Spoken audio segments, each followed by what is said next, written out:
Welcome to Deep Dive. Welcome. We're thrilled to have you here. Let's dive in and grow together. Welcome to Deep Dive. Today, we're going to be exploring joy. Oh, joy. Yeah, guided by the Dalai Lama and Archbishop Desmond Tutu.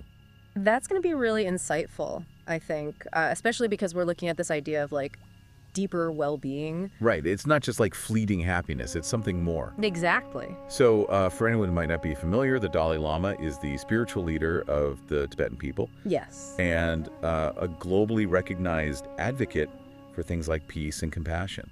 Absolutely. And it's really interesting in this deep dive how we see, coming from different spiritual backgrounds, this idea that joy is something that can be cultivated. Well, that's a great point. Yeah, it's not just this random feeling that happens to us. Wow. It's something we can actually kind of build within ourselves. And they don't shy away from the realities of life either. No, not at all. Like we all experience the full spectrum of emotions, not just the happy ones. They make this distinction between joy and not joy, which I think is really interesting. And not joy encompasses everything from anger and sadness, despair, envy, all of these things. So how we react to them. But, and this is what's crucial, they don't see these as enemies to be avoided. Right. It's completely natural to experience the full spectrum of human emotion.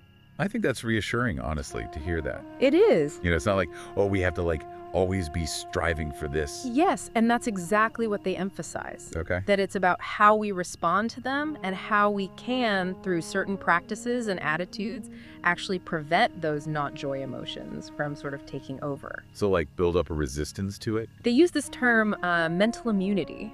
Oh, interesting. Which I think is really fascinating. So instead of being swept away by, sadness or anger, yes, you develop this ability to kind of manage those feelings. Exactly. Think of it like building physical immunity. Okay. We vaccinate ourselves against diseases. We can vaccinate our minds against negativity. It's interesting. I've never heard it explained like that before.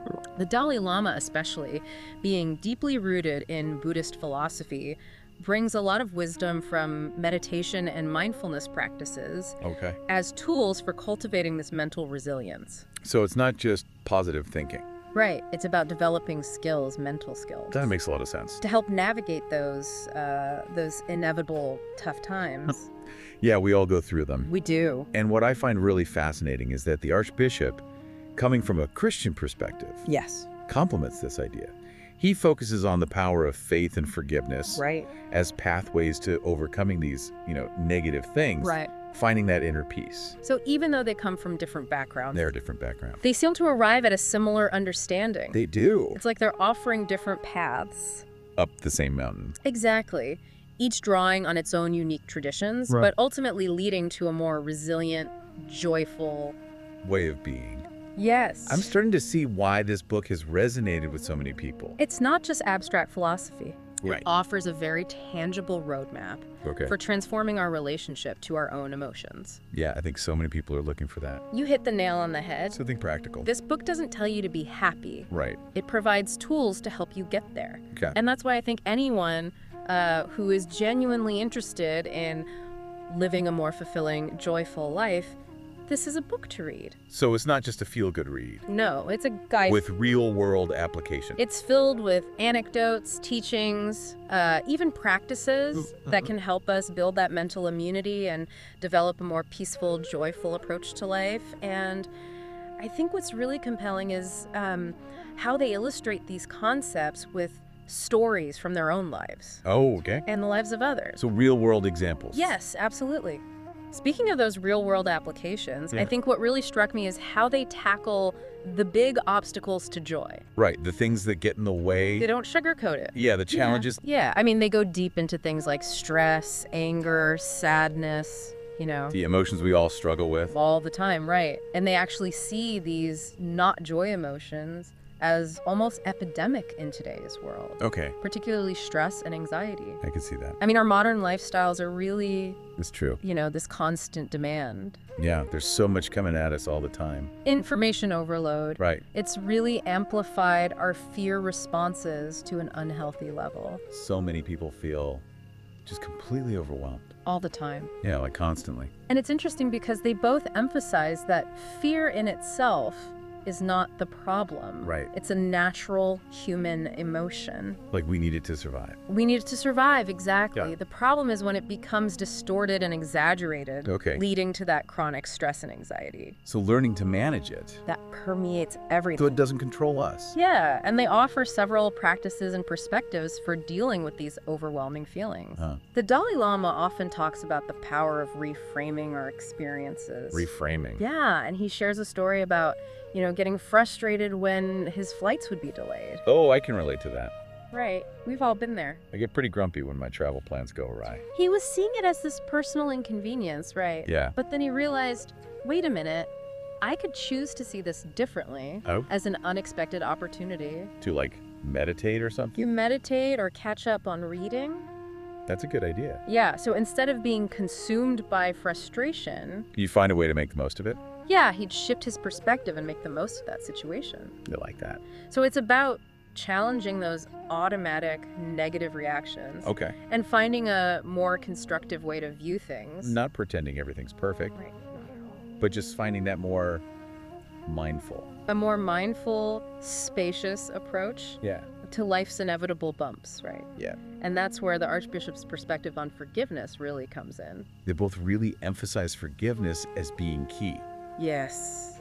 But it's a tough one. It is a tough one, yeah. To really understand what it means. Yeah. It doesn't mean condoning what happened. Absolutely not. Right. They're very clear about that. Okay. Forgiveness isn't about forgetting or minimizing the wrong that was done.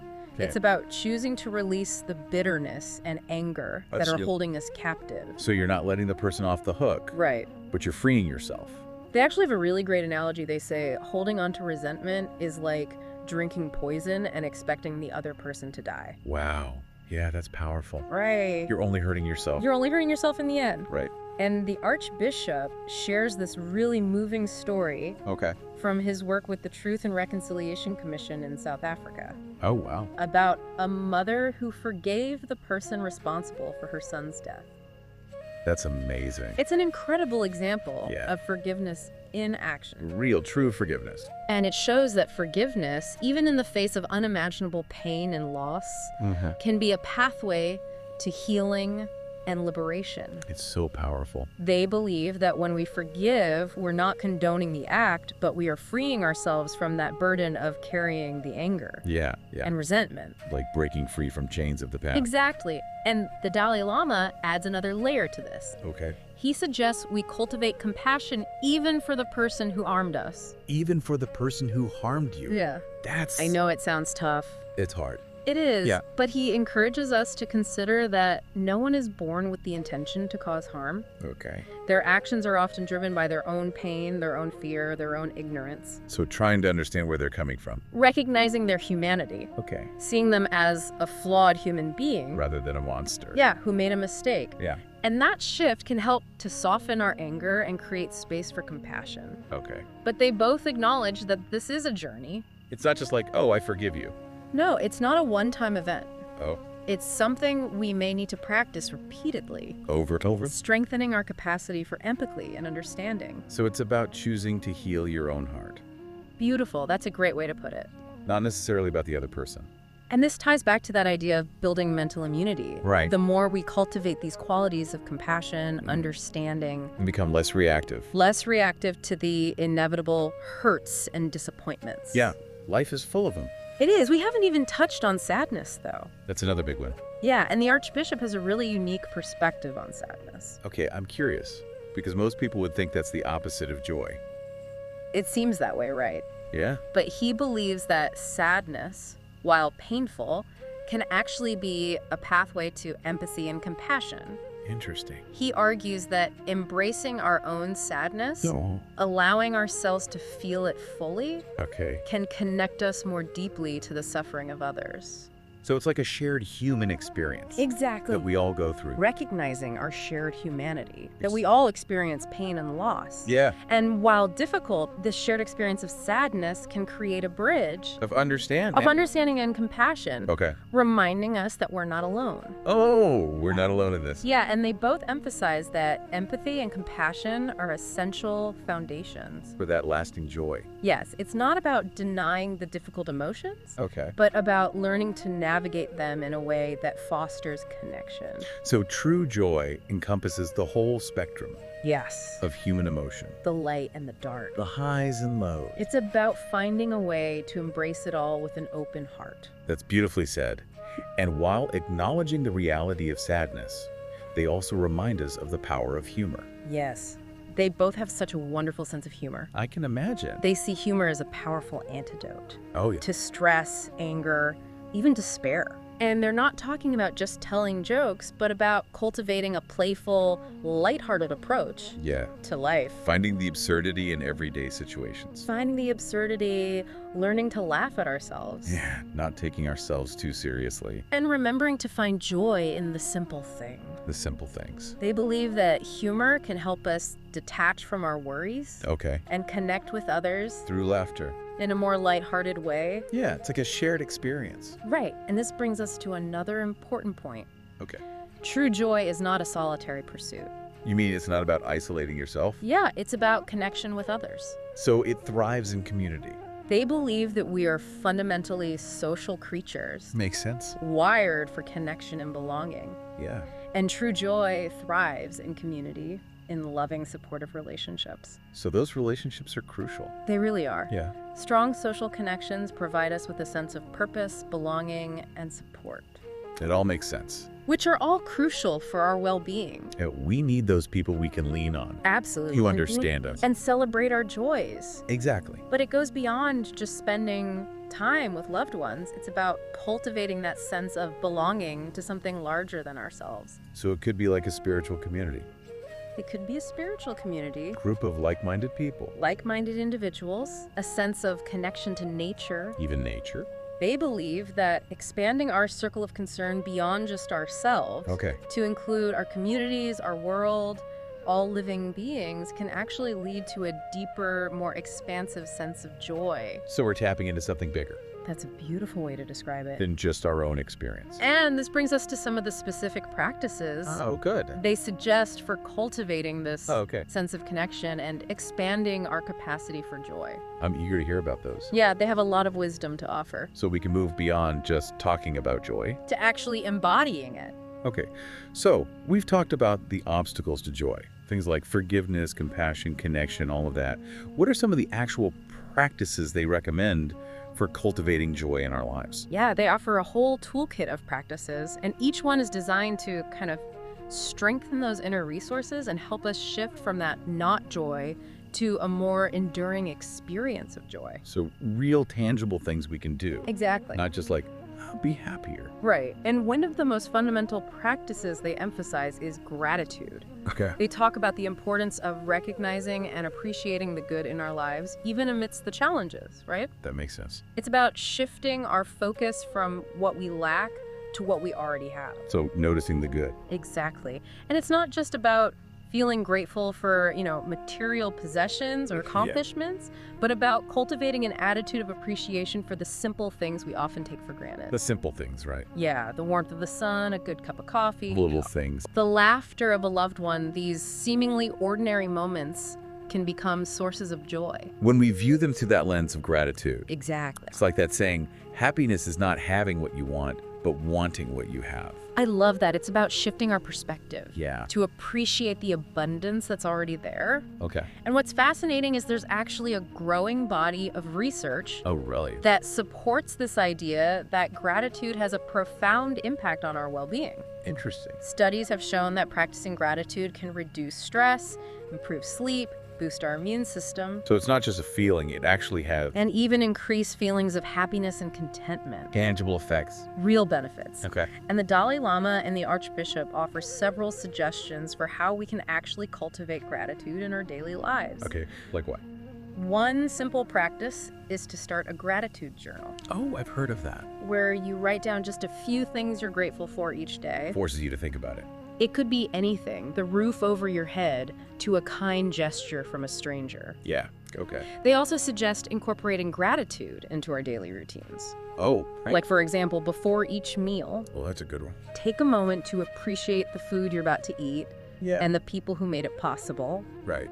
Or before you go to sleep, Reflect on the positive experiences you had throughout the day. Just little things like that. Little things, weaving it into the fabric of our lives. Making it a habit. Yeah, not just an afterthought. And it's not just about feeling good. No, it's about recognizing our interconnectedness. Oh. When we feel grateful, we acknowledge that our well-being is dependent on others. We didn't create everything ourselves. We didn't create everything on our own. Our lives are interwoven with the lives of countless others It's true. who contribute to our happiness and well-being in ways we don't even realize. It's like that web of support Yeah. all around us. Recognizing that web of support, Right. appreciating the farmers who grow our food. Right? The teachers who educated us. The people that make our lives possible. The friends and family who love and support us. Yeah. And this recognition fosters a sense of humility and connection. Okay. It reminds us that we're part of something so much larger Much bigger than ourselves. and that our happiness is intertwined with the happiness of others. I like that. And speaking of connection, Yeah. another practice they emphasize is generosity. Okay. They believe that giving to others, Giving to others. whether it's our time, energy, or resources, is a powerful way to cultivate joy. That's interesting. I think we often think of giving as a sacrifice. I know, something we do out of obligation. Yeah. But they argue that true generosity, when it comes from a place of genuine care and compassion, Okay. is actually a source of deep joy. So giving freely. Giving freely from a place of abundance. Okay. And there's even scientific evidence to support this. Oh, wow. Studies have shown that acts of generosity activate the reward centers in our brains. Leading to a sense of well-being and happiness. So giving to others makes us feel good. It does. It literally makes us feel good. Okay. And this isn't fleeting. It can have a lasting impact on our overall sense of happiness. I like that it challenges the idea that happiness is a zero-sum game. It's not about someone else's gain is our loss. Yeah. True joy is expansive. Okay. It's not a limited resource we have to hoard and protect. It grows. It grows and multiplies when we share it. So it's like a ripple effect. Beautiful, like a ripple effect, creating waves of joy that spread outward From the giver to the receiver. and beyond. And they say it doesn't have to be these grand gestures. It doesn't have to be. It can be small things. It can be expressed in countless ways, big and small. Little acts of kindness. Exactly. Offering a helping hand, listening attentively to a friend, Donating to a cause donating to a cause. Every act of generosity, no matter how small, can make a difference has the power to make a positive difference. in someone's life. And they remind us that generosity isn't just about giving to strangers. Or people in need. It's also about being generous with our loved ones, our friends, Okay. and even ourselves. Ourselves, right? Self-care is essential. All taking care of ourselves. It's about recognizing our own needs Okay. and taking steps to nurture our physical, emotional, and spiritual well-being. So it's not selfish. No, It's actually essential. it's an act of generosity Okay. when we take care of ourselves. We're better able to care for others. We have something to pour from. I like that. Right. It's like filling our own cup. Okay. So we have something to give. And then bringing everything full circle. They highlight the impact of community and relationships. Right, that interconnectedness again. It's woven through all their teachings. Yeah, it's like a theme. From gratitude to generosity to self-care. Right. It all points back to the importance of recognizing our interconnectedness Yeah, and cultivating those strong, loving relationships. that's so powerful. Strong social connections provide us with a sense of belonging, purpose, support, Right. and all of that is essential for experiencing lasting joy. So creating that supportive community. Well, whether it's through our families, friendships, spiritual communities, or even just a sense of connection to our wider community or the natural world. I feel like I've learned so much about what it means to live a joyful life. It's not about these fleeting moments of happiness. No. It's about cultivating this deep sense of inner peace, Resilience. connection, all of that. All of it. And then you can navigate those ups and downs of life. With more grace. Yeah. And find joy even in the midst of challenges. Yeah, that's what's so inspiring about their message. It's a path that we can all embrace, regardless of our background or our beliefs. Absolutely. It's a message of hope and possibility. It is. That joy is not a luxury, But a birthright. and it's available to everyone. Who's willing to cultivate it? So it's a journey, It's an ongoing process. not a destination, of growth and transformation. that we can embark on together, supporting each other along the way. And what steps can we take to cultivate these qualities in our own lives? Right. What can we do? How can we create a world that's more conducive to joy for ourselves and others? That's a great question to ponder. Thank you for joining us Thank you for being here. on this deep dive into joy Until next time, may you find peace, connection and joy. in your own journey.